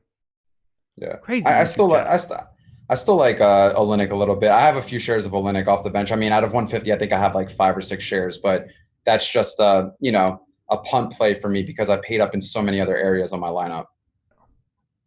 I think I can give him 20 minutes, and that's just about it for Leonard, which is going to at least put him in mild play for me. He's the flat minimum at center tonight on FanDuel. Yeah. I just don't. You think maybe you can get a little bit more possibly out of McGee, or even maybe I mean, it's right now I really like Dwight Howard. What I've seen talk to me about it. I mean, well, what I've seen the last 2 games is, I mean, he's closing games out, 1, and 2, I mean, he is just so much more aggressive than McGee is, and he actually looks a lot better than recent years. I think he's able to move the court well. His defense is there. He's making a presence. I think 6 blocks the last 2 games. And I think Jonas is weak when it comes to defense, man. So I like it at 5,300. Depending upon if he can get 20 to 25 minutes. I mean, what we're seeing right now with the rotation is, McGee starts, but McGee's not getting a lot more run after that. So for me, from what I've seen in Dwight, I don't mind it at 5,300 on FanDuel, to be honest with you. I think it's a safe spot if you're not paying up for Jokic. I mean, you're looking at the rest of the guys. It's like Plumlee, McGee, Powell, Valanciunas, and Dwight. All those guys between 4 and 6,200. Dwight sits there right in the middle. I mean, he has almost as much of a ceiling for me in what I'm seeing as Valanciunas, and I don't know. I think it's a good matchup. So I have quite a bit of shares of Dwight tonight. I like Dwight more than McGee for sure. On that dummy crunch that I ran previously, I got to 9%. We have him a little bit higher than that. I'm going to be re-crunching shortly. Alex's last update was 8 minutes ago. So I don't think anything is going to be changing here for me. Do you really think that Butler changes the minutes for none? Yes, absolutely. Okay. So what about Goran Dragic then? Because, I mean, I have quite a few shares of him. I don't think his role changes. I think because he comes off the bench, I think his role stays the same. I don't think he gets affected by this. Yeah, I don't think that it really matters for Goran Dragic. They're more likely to just play the rookie less, in my opinion. Yeah, I can see that. But I don't know. I mean, he's looked great for 3 games, but now the team can be like a little bit more realistic. So I'm nervous about not getting to a lot of none. That's for sure. I mean, I have I would say I think 15% of none, and I mean the rest I pivoted to Dragic. But I mean, it's like you have to roster him some. I don't think it's a complete fade. I think at 6,000 on FanDuel, because of those other price points of the other guys below him or above. You got Dragic at 65, and then below that it's just every guy in the early fours, and then you're going into threes after that. So I don't know. I feel like we don't know how it's going to work out tonight. So with me not knowing, I'd rather take a little bit of a risk and have a few shares. Heat are going to be interesting tonight. I'm excited to put this game on when it starts. Let's flip to that Atlanta side a little bit. Where do you land on Trae Young, since he's sort of like the key piece here? I don't think we touched on Trae Young, and then we can move on to just a ridiculous Nuggets Mavs game. I mean, given that he's showing up right there as far as projection and ceiling with Luka, you get to save 1,000. Even though I love Luka tonight, I mean, I'm still rostering Luka. It's a no brainer. I kind of have them equal as far as shares. So yeah, I mean, I'm just curious to see how Trae Young plays again in a up fast paced spot compared to the two games that he excelled in that was more slow paced. So I'm really curious to see the adjustments he makes after the game against Philly, because that was a team that plays very high pace as well. So I guess we'll have to see. But I love Trae Young tonight. I think you can't fade these two guys, Luka and Trae Young. You can't. If you're multi-entering, you got to have some shares, and if you're single entering, I think you got to have one of the two. I don't know if you agree with me on that. Yeah, I would have a hard time having. I would have a hard time paying down for both point guards today. I would want one of. So I mean, I have 50% Luka and 48% Trae Young. So like that's across 150. I basically have one in every lineup. It would be hard for me to not have one of them if I were just playing one lineup and one lineup only. Yeah, I'm getting heat again for my name pronunciations, man. I'm just not good at it, and I'm going to continue to be not good at it. Don't worry. Oh well, I'm lucky that Houston's not on the slate. That way, I think I dropped a Russell Wilson as Russell Westbrook yesterday. So kudos to me. Yeah, I need to spend my extra time, doing crunches than name pronunciations. So. I'll leave that to the other people. All right, let's talk Denver and Dallas. We haven't touched on it yet. Nuggets, we touched on Jokic a little bit just because of his status as a center on FanDuel. Is there anybody else standing out to you from the Nuggets? You a Jamal Murray guy, Paul Millsap. I was getting a lot of Gary Harris and Will Barton earlier today. Yeah, I mean, I like Jamal Murray on both sites. I think he's too cheap for. I guess for the projection and then the potential ceiling there. I mean, I don't know if that's just me though. I just feel like where he's at price point wise, you can't completely fade him. I think he's in a good spot, and I think with I think Will Barton as well. I mean, Will Barton I have a good decent amount on FanDuel, but then he's also 46 on DraftKings. So, I mean, outside of him and Murray, I'm not gonna lie. I think if you're looking for a cheap guy, I don't mind Malik Beasley. Okay. Yeah, I think Malik Beasley and even Torrey Craig. I mean, Torrey Craig is the bare minimum, and I think he's exceeded his point value every game this season so far at that price point. So, I mean, he's going to give you 18, 20 minutes. He'll definitely get you some rebounds, but the biggest thing is his defensive side. I mean, he gets blocks. I think through 3 games he has 7 blocks already. So. If you're looking for a guy to hit 20, 25 points, or at least has the potential to do so, I think Torrey Craig at 3K, I don't mind it. I didn't realize he was 3K on DraftKings. He's 4,100 on FanDuel, which is not all that appealing. But for the absolute flat minimum on a 3-game slate, this is also, it could be a game where they would try to deploy Craig a little bit more to try to guard Luka. He is their best defensive player for a wing. They were, he was the guy that they were using a little bit more in the playoffs as sort of a stopper. So I could see a path for him getting a couple extra minutes. For Denver, on my previous crunch, let's see where I stood. We touched on Jokic, obviously. Pretty flat 37% Murray, 40% Barton, 46% Gary Harris. None of that makes me feel good. One of those two guys are going to be terrible. I don't think that Gary Harris and Will Barton have ever played a good game together. I never get Denver right. I'm a little nervous about it. If you could only play one guy from Denver and his name wasn't Nikola Jokic, who would it be? Oh man, that's a little difficult because I've rotated a bunch of these guys for tonight. Millsap's really hard to predict, even though I feel like with the amount of time that he gets on the floor, he definitely can get there. He's pretty cheap on both sites. So I would definitely look out for that. But I mean, I would say Jamal Murray, man. I think, if he can, I don't see how you can't roster him. I really like him in this spot. I mean, he has slate breaking upside, and there aren't a lot of people on the slate that have that, particularly on this kind of 3-gamer. I am not getting as much LeBron James as I expected earlier today, and I am very surprised by that. I'm not sure I like it.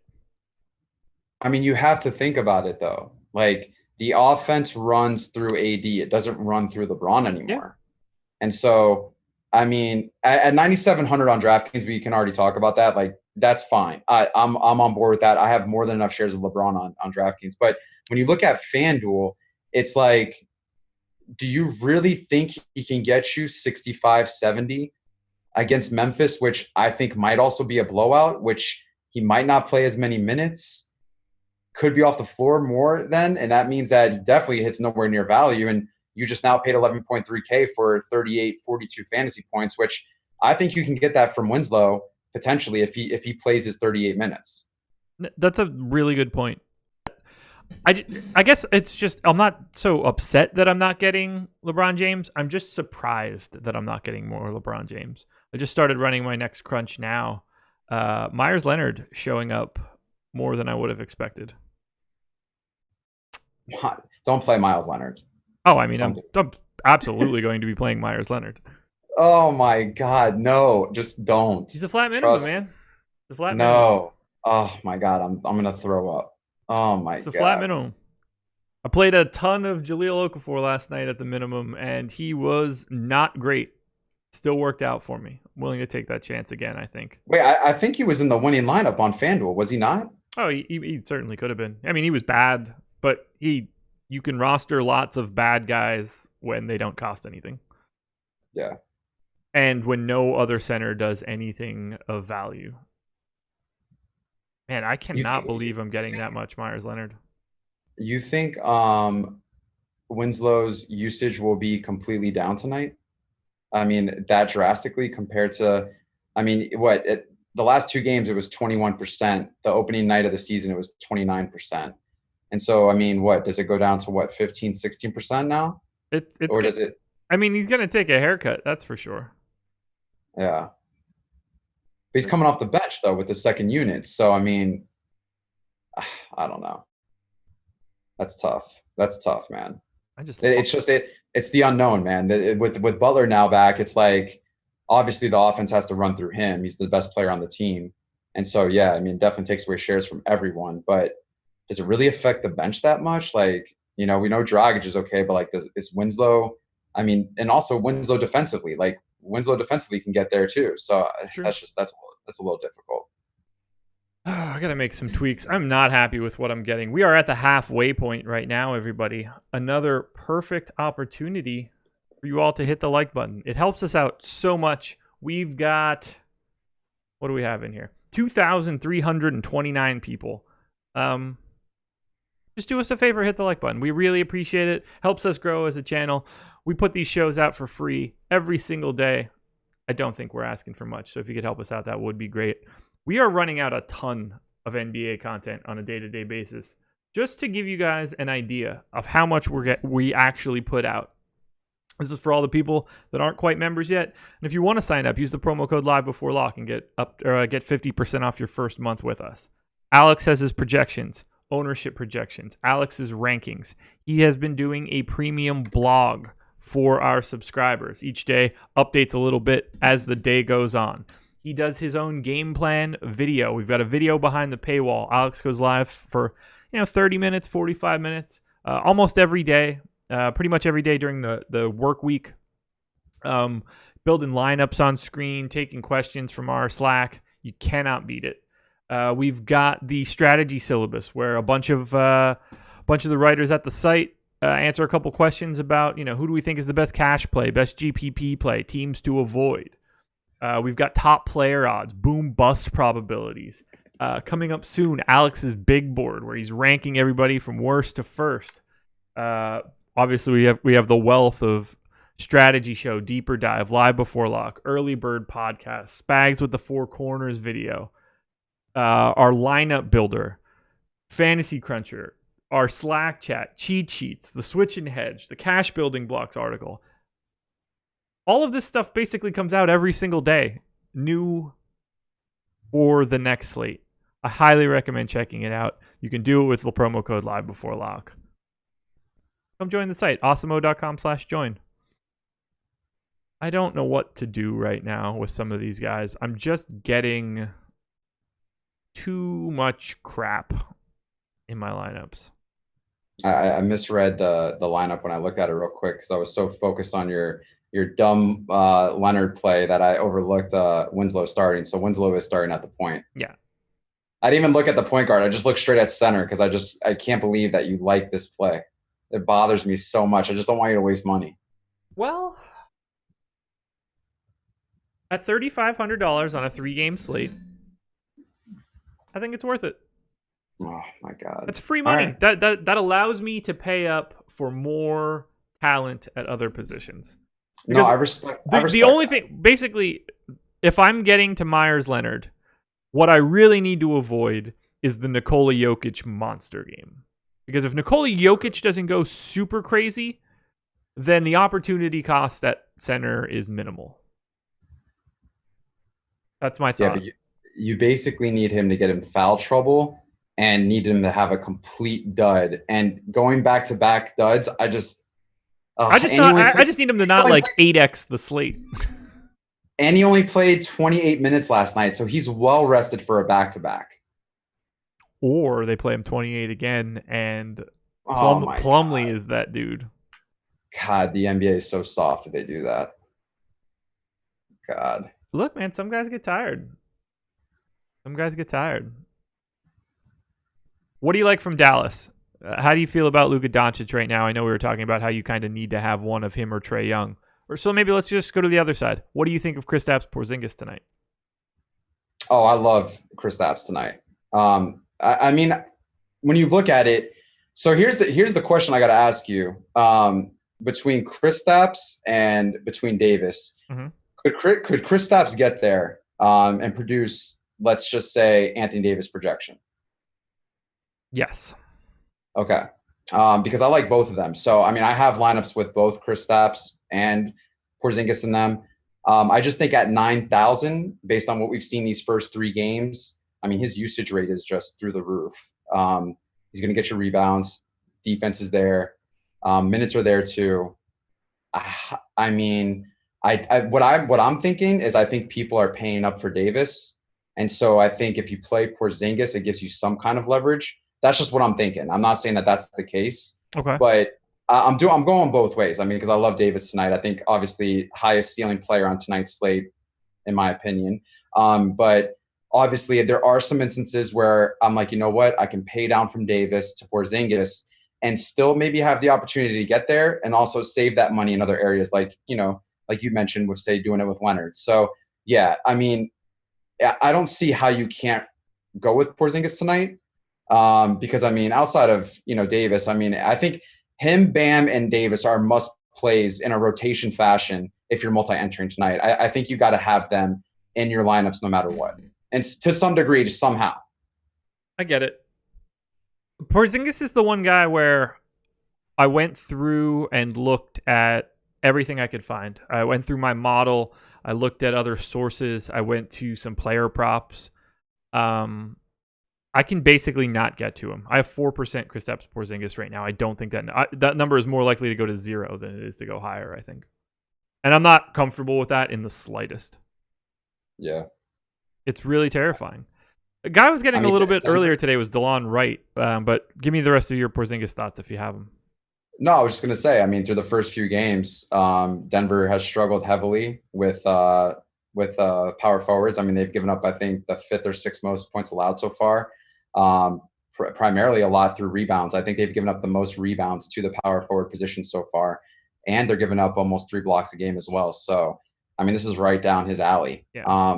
And yeah, I just don't think that they can guard him. And so at 9K, that's just my case. But outside of that, who I like tonight for Dallas is that comes up a lot for me. Who? Is Jalen Brunson. Ooh, talk to me about that, because I don't think that. Well, I think I actually did get some of him. Yeah, I had 25% on my last crunch. Tell me why. Make me feel better. Oh my God, you're funny. I mean, first off, he's cheap. He's 4,500 on FanDuel. Yeah. So I've been, pairing Luka or Trae Young with him. So it helps you with that roster construction. And then also too, he's getting run. There is the opportunity too for. Do you think this is going to be a close game? Yes. Okay, so do I.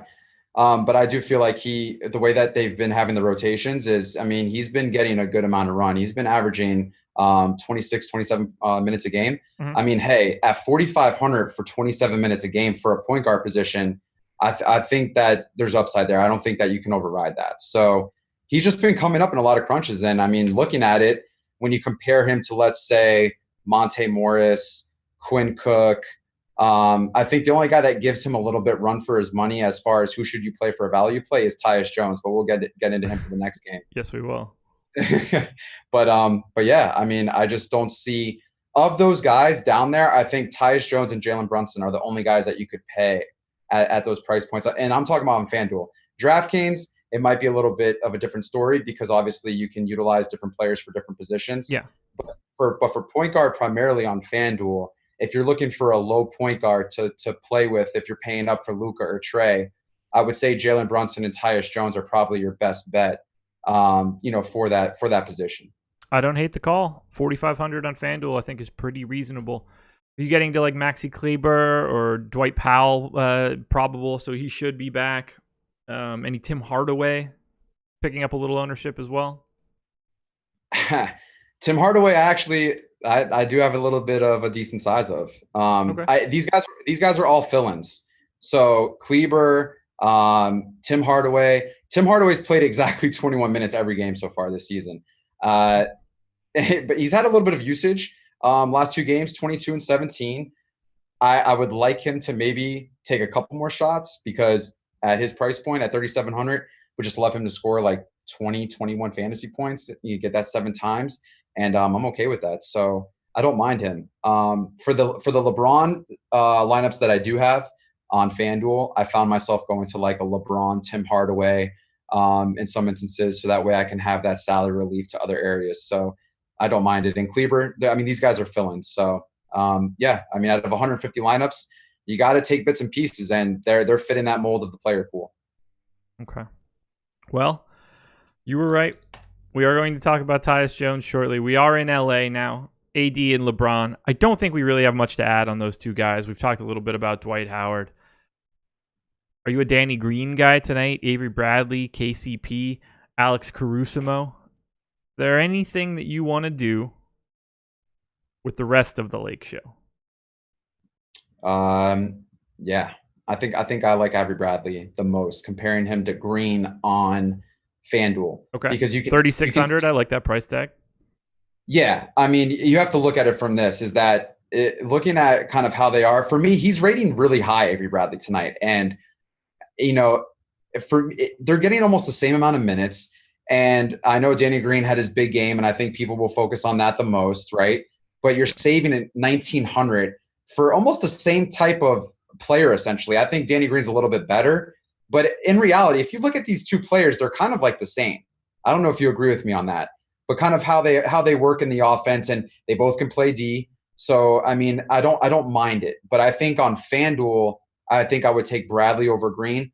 DraftKings, you can have both. I think they're almost close to each other when it comes to price, but and then you have the centers, man. I think you rotate centers out, but I think Dwight Howard has the extreme edge over McGee tonight.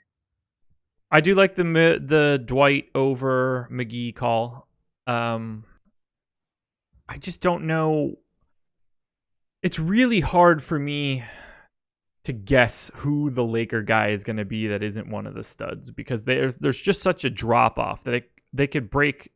Anybody that gets a little hot early might just soak up that time. I think KCP is like staggeringly bad, so I'm hoping to avoid him like the plague in this spot. I don't know how well that's going to work out, but we shall see. I'm about to run my final crunch right now.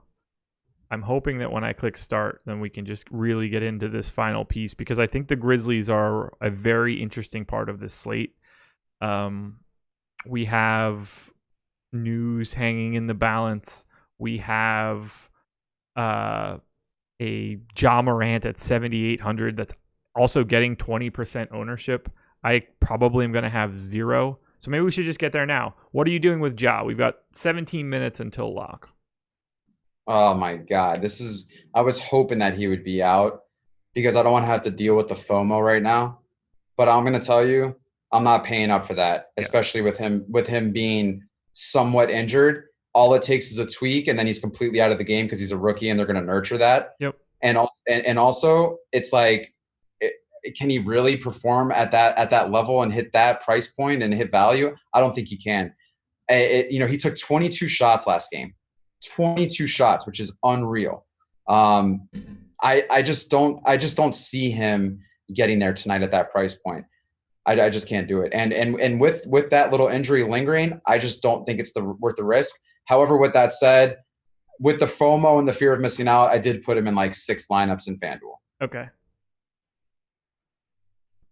Let's see what I had previously, because I assume it's I had 1 of 150. I have been very, very down on Ja Morant so far. I am very high on his long-term outlook for the NBA. I'm a little bit less interested in Ja Morant if he's going to be priced, north of Jamal Murray right now. I think that's kind of a little silly. So he's a guy that I am avoiding, and if I'm lucky, he just won't see the floor. That'll be the ultimate win-win for me.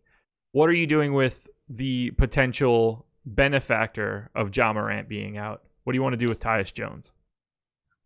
Man, he came up so much in my crunches that I had to continue to try to figure out why.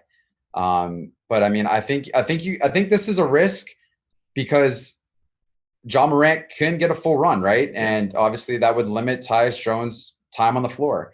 But I think at his price point, and when he is on the floor, he does have a good usage rate. I think that, for him, he is taking shots, 2 of 3 games, 10 shots, 12 shots, usage 25% over twice so far out of 3 games. So when he's on the floor, he has the ball in his hands and he's making plays. And I think at that price point, I don't think you can go wrong if you're looking for a pump play. So I think you can also play the narrative where if Ja Morant, something happens to him, or if he is limited in minutes tonight because of this lingering issue, then we see Tyus Jones on the floor more. So if you want to take that gamble, be my guest. I do have quite a bit of him, but at the end of the day, of the low price guys, I think Tyus Jones definitely has upside at that price point.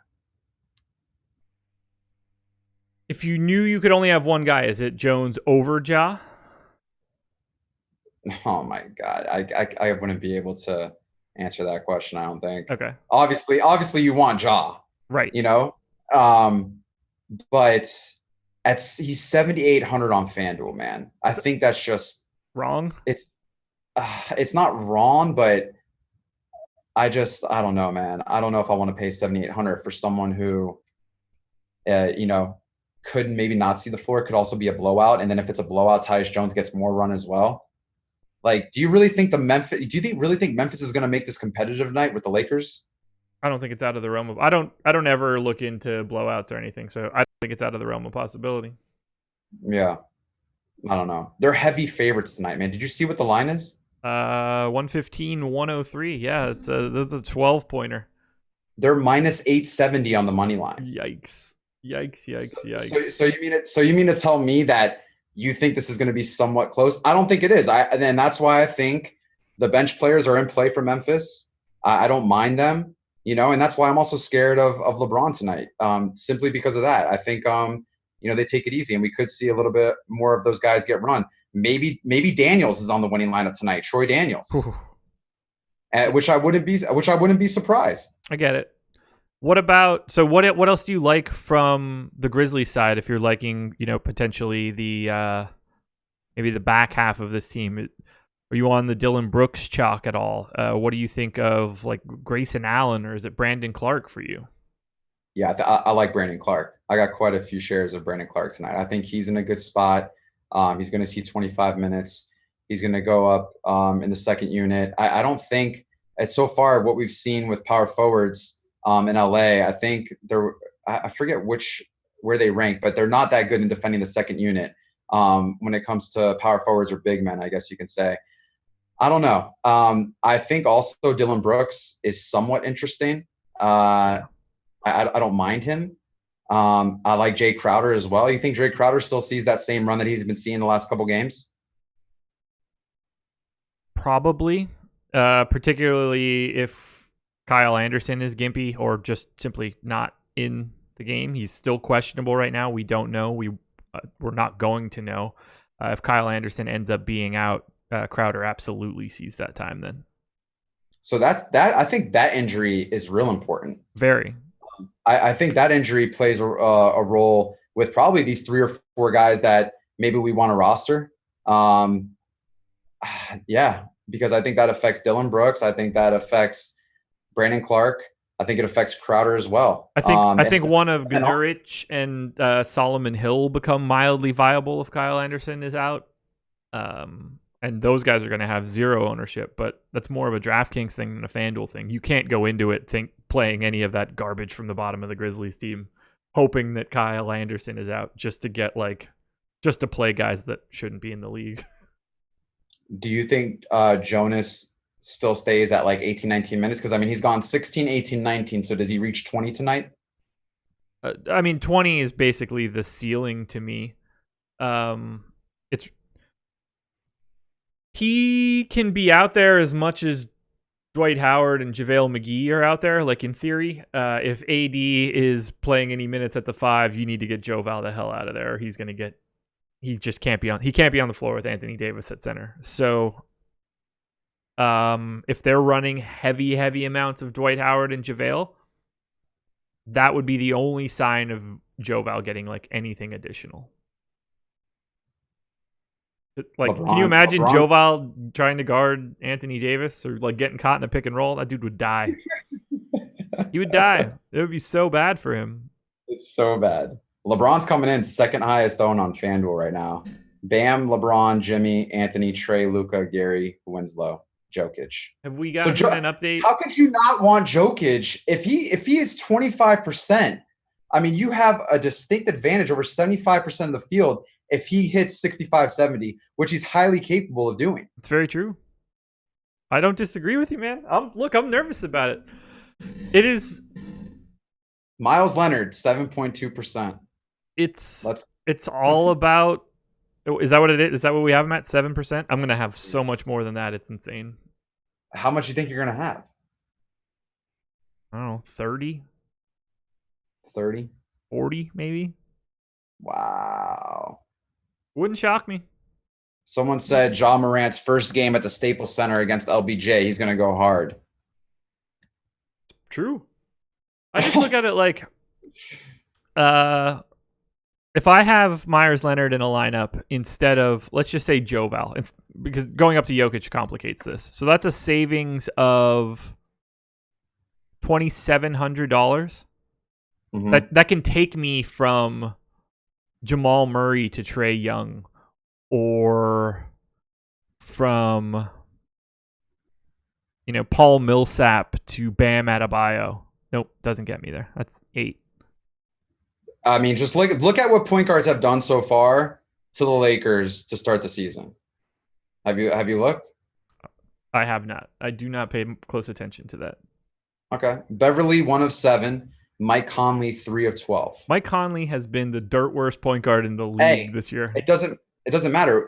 When you look at their, you have to admit sometimes defense does matter in the NBA as far as who can play D. And when you look at the lineup for the Lakers right, with the point guard position, who's usually on the point guard guarding? Wait, say that again? When the Lakers are defending the point guard, Yeah. who is usually on the point guard defending? In this case, probably Avery Bradley or Quinn Cook. Okay. Well, what about Avery Bradley would be my guess. or Danny Green, who are both actually pretty solid defenders, but sometimes LeBron's there as well. I would guess we would see Avery Bradley on Ja Morant a lot today. Okay. And so if you've seen what point guards have done so far, starting point guards, they've had a little bit of trouble. So I'm just saying, I don't think Ja Morant's going to go out there and ball out. I think, it could be a difficult situation tonight when it comes to defensively guarding the point guard position for the Lakers against the Grizzlies. Oh, God, this is going to be brutal. This is going to be brutal. Why? How much Luka do you have? I mean, him and Trae Young are both coming up in the 50s at point guard, so it's going to be a big number. Very little Ja Morant, very little Quinn Cook, very little Dragic. I don't know. I'm at just under 900 lineups right now. Once it hits 725, I'm gonna just immediately click stop and take whatever I've got. So this crunch is gonna run for 40 more seconds, and then whatever comes out comes out. Oh man. Questions. If you want to drop any questions for this final home stretch, feel free to drop them in Premium Slack, drop them in the YouTube chat. Happy to give you guys whatever you want. Who's giving the Grizzlies production? Nobody. That's pretty true. Oh no. Antoine Murphy is saying that it's okay to punt center and pay up elsewhere. And now I don't like what I'm doing. I don't like being on the same side of that. I don't know how to use the Fantasy Cruncher. All right, first thing, here's your first helpful tip. Don't call it the Fantasy Cruncher. It's like going on the Facebook. It's just called Fantasy Cruncher. So I think step one. There was some questions, man, in the premium Slack chat. Do you want me to just ask them? Yeah, hit me with it. Okay, it said Danny Green breaks the slate, ? No. Do I roster Leonard in one entry today on FanDuel, the $535 one? Absolutely not. Absolutely not. If you would have said yes, I would have been so upset. No, I would not do that. Is Hero still in play with Butler back? If not, good pivot. Harris Barton. I have 0 Tyler Hero. Okay. And that's pretty much it for the Slack chat. Is Dorian Finney-Smith a thing? I have a few. I assume that I don't have any. I have a few. If they're seeing the floor, I have a few. If they're for sure seeing the floor, there's no doubt in my mind that I've rostered them. I get it. I mean, I don't know who Powell is going to affect. All right, 76 plus 3, 79. I'm like 10 seconds away from being just fully done with screwing with this. How many minutes do you think Nunn gets cut with Butler back? I think I have him in for 26. 26? I think so. I can confirm right after I click upload. I have him at 27.5. Okay. Yeah. I have him at, we need the actual answer, 26. Yes. I have 26. All right, you want to know my exposures? Let's hear them. All right, here we go. This is happening. I'm not making any changes. All right. Oh, I don't like this. 56% Luka. We're projecting 33. 57% Trae Young. We're projecting 33. Those are the two biggest point guard exposures I have.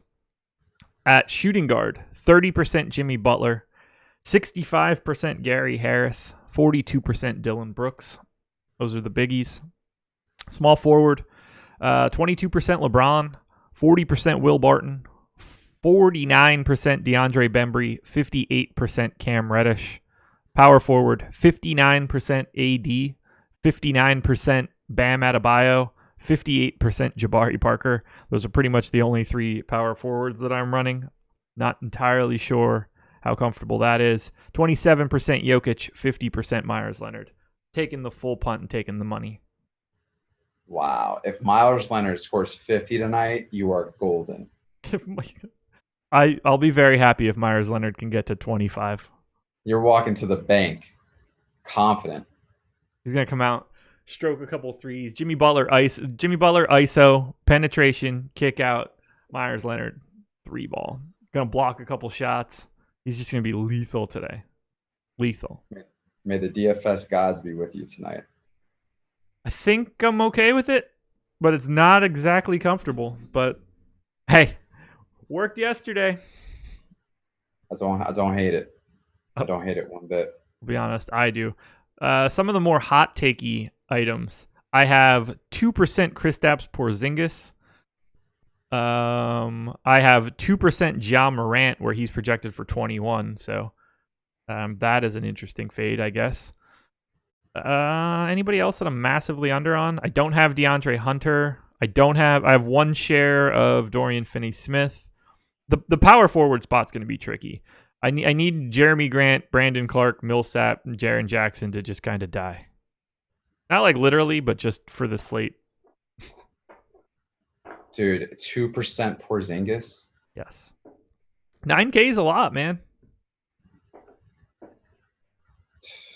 Wow. Alex likes him, I think. I really like him tonight. I'm pretty heavy on him.